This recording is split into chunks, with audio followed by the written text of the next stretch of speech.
Pemirsa, modus baru penipuan dengan menggunakan tantangan challenge TikTok terungkap di Buleleng. Seorang guru honorer berinisial PS, 25 tahun, ditangkap polisi setelah diduga menipu dan menggelapkan telepon genggam milik 6 korban.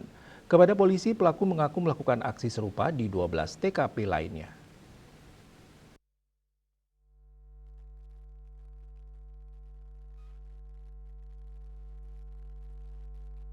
Seorang oknum guru honorer di salah satu sekolah negeri di Kabupaten Buleleng berinisial PS, 25 tahun, ditangkap Satreskrim Polres Buleleng.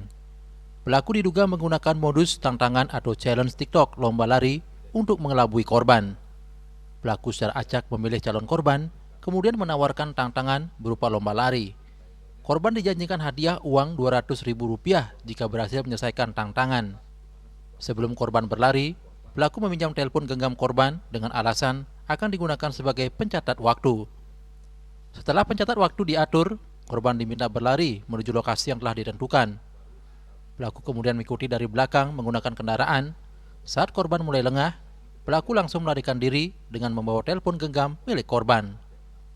Hingga kini 6 korban telah melaporkan aksi tersebut ke Polres Buleleng. Masing-masing korban kehilangan 1 unit handphone. Dari hasil penyelidikan, polisi menemukan kesamaan ciri-ciri pelaku dan berhasil menangkap PS. Dalam pemeriksaan, PS mengaku melakukan aksi serupa di 12 TKP lainnya di wilayah Singaraja. Namun belasan korban tersebut belum melaporkan kejadiannya ke polisi. Kapolres Rusi Gusman mengimbau masyarakat yang pernah menjadi korban modus challenge TikTok serupa untuk segera melaporkan ke Polres Buleleng.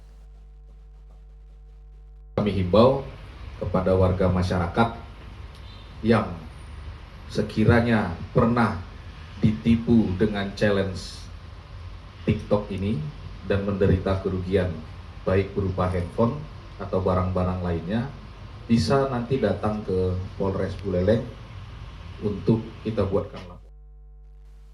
Sementara itu, sejumlah handphone milik 6 korban yang berhasil diamankan polisi diketahui sempat digadaikan pelaku di beberapa tempat. Barang bukti tersebut akan dikembalikan kepada korban setelah proses penyidikan selesai. Polisi menjerat PS dengan pasal terkait penipuan dan atau penggelapan serta pasal pencurian.